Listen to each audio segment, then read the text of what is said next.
அஸ்ஸலாமு அலைக்கும். Hi friends, welcome to Safina சஃபிலாக். இன்றைக்கி என்ன ரெசிபி பார்க்க போகிறோம்னா, ஒரு வித்தியாசமான ரெசிபி தான் பார்க்க போகிறோம். இது மோஸ்ட்லி யாருக்கும் தெரியாது. பெருநாள் அன்னைக்கு இது செய்யாமல் நாங்கள் இருக்க மாட்டோம். அது என்னன்னு பார்த்திங்கன்னா, பெருநாள் பிராசப்பம். இது யாருக்கெல்லாம் தெரியும்னு கமெண்ட் பண்ணுங்கள். வாங்க எப்படி செய்யணும்னு பார்க்கலாம். பிராசப்பம் செய்ய தேவையான பொருட்கள் பார்க்கலாம்.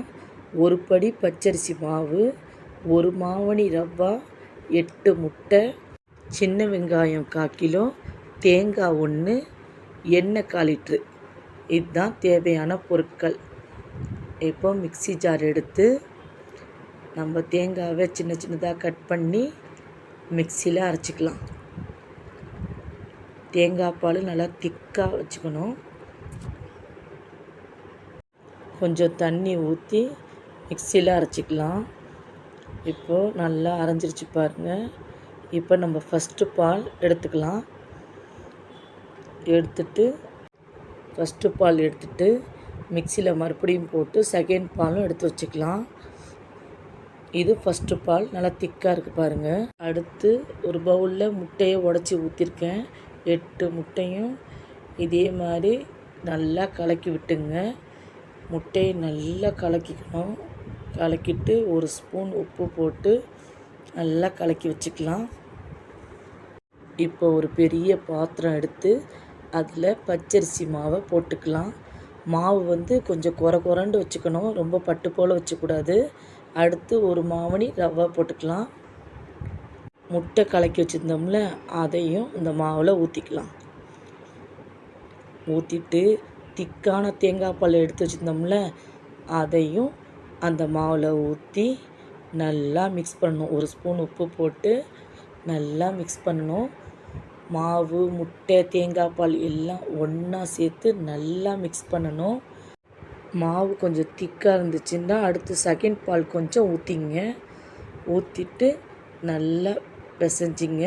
இந்த அளவுக்கு நல்லா மாவை பிசைஞ்சிக்கணும். தண்ணி ஆக்கக்கூடாது, நல்லா திக்காக தான் வச்சுக்கணும். இப்போ நான் காட்டியிருக்கேன் பாருங்கள். பெருஞ்சீரகத்தூளை மேலே அப்படியே தூவி விட்டுடலாம். தூவி விட்டுட்டு நம்ம சின்ன வெங்காயம் எடுத்து வச்சுருக்கோம்ல, அதை நல்லா சுத்தமாக கழுவிட்டு இந்த மாதிரி கட் பண்ணி வச்சுங்க. எல்லா வெங்காயத்தையும் இதே மாதிரி கட் பண்ணி வச்சுங்க. இப்போ கட் பண்ணியாச்சு. இப்போ ஒரு பாத்திரம் எடுத்து அடுப்பை ஆன் பண்ணிவிட்டு எண்ணெய் 1/4 லிட்ரு ஊற்றிக்கலாம். ஊற்றி எண்ணெய் சூடு வந்த பிறகு வெங்காயம் அறுத்து வச்சுருந்தோம்ல, அதை போட்டு நல்லா வதக்கணும். வெங்காயம் எண்ணெயில் நல்லா வதங்கினா தான் இந்த பிராசப்பம் சூப்பராக இருக்கும். அதனால் நான் எந்த அளவுக்கு வதக்குறேன்னு பார்த்துங்க. இப்போ நல்லா ஓரளவு நல்லா வதங்கி வருது. இன்னும் அடுப்பில் இருக்கணும். இன்னும் கொஞ்சம் நேரத்துக்கு நல்லா வதக்கிக்கலாம். கலர் மாறணும், வெங்காய கலர் நல்லா மாறணும். அப்போ தான் சூப்பராக இருக்கும், நல்லா வாசமாக இருக்கும். இப்போ பாருங்கள், வெங்காயம் நல்லா வதங்கியிருக்கு. இப்போ அடுப்பை ஆஃப் பண்ணிடலாம். ஆஃப் பண்ணிவிட்டு மாவில் மேலே ஊற்றிக்கலாம். ஊற்றிட்டு அப்படியே மூடியை போட்டு வச்சிடலாம். ஒரு 5 மணி நேரம் இருக்கணும். 5 மணி நேரம் கழித்து ஓப்பன் பண்ணி பார்த்தா நல்லா வாசமாக இருக்கும். அதை நல்லா கலந்து விட்டுக்கலாம். நல்லா கலந்து விட்டுட்டு மாவு எப்படி திக்காக வச்சுருக்கேன் பாருங்கள். இந்த அளவுக்கு நல்லா திக்காக இருக்கணும். அப்போ தான் பிராசப்பம் சூப்பராக வரும். இப்போது இதே மாதிரி நல்லா மிக்ஸ் பண்ணி விட்டுக்கலாம். அதே பாத்திரத்தில் எண்ணெய் கொஞ்சம் ஊற்றி எண்ணெய் சூடு வந்த பிறகு மாவு 2 ஆப்பை ஊற்றிக்கலாம். நல்லா இந்த அளவுக்கு சின்னதாக ஊற்றிக்கணும். ஊற்றிட்டு மூடி போட்டுடணும். மூடி போட்டு அடுப்பை சிம்மில் வச்சுட்டு ஒரு 5 நிமிஷம் கழித்து ஓப்பன் பண்ணி பார்த்து அப்படியே திருப்பி போட்டுக்கலாம். திருப்பி போட்டு மறுபடியும் மூடி போட்டுடணும். ஒரு 5 நிமிஷம் இருக்கட்டும்.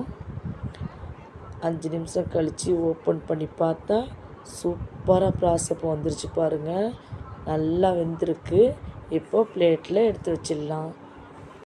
அடுத்து இதே மாதிரி 2 ஆப்பை ஊற்றி சின்னதாக இதே மாதிரி ஊற்றிக்கணும். ஊற்றிட்டு மூடி போட்டுடலாம். மூடி போட்டு ஒரு 5 நிமிஷம் இருக்கட்டும். அதுக்கு பிறகு திருப்பி போட்டுக்கலாம். திருப்பி போட்டும் மூடி போட்டுடணும். இப்போ எண்ணெயை நல்லா வடிச்சிட்டு இப்போ பிளேட்டில் எடுத்து வச்சுக்கலாம். எல்லா மாவையும் இதே மாதிரி சுட்டு எடுத்துக்கலாம்.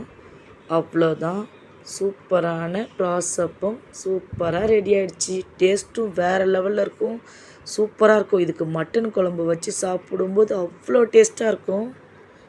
சிக்கன் குழம்புக்கும் சூப்பராக இருக்கும். குழம்பு இல்லைன்னா நம்ம சும்மாவும் ப்ராசப்பம் சாப்பிட்லாம், அவ்வளோ டேஸ்ட்டு. இதே மாதிரி கண்டிப்பாக நீங்கள் ட்ரை பண்ணி பாருங்கள். ட்ரை பண்ணி பார்த்துட்டு எப்படி இருக்குன்னு கமெண்ட் பண்ணுங்கள். இந்த வீடியோ பிடிச்சிருந்தா சஃபினா சஃபிலாக்கு லைக் பண்ணுங்கள், ஷேர் பண்ணுங்கள், சப்ஸ்கிரைப் பண்ணுங்கள். பெல் பட்டன் அழுத்த மறந்துடாதீங்க. தேங்க்ஸ் ஃபார் வாட்சிங்.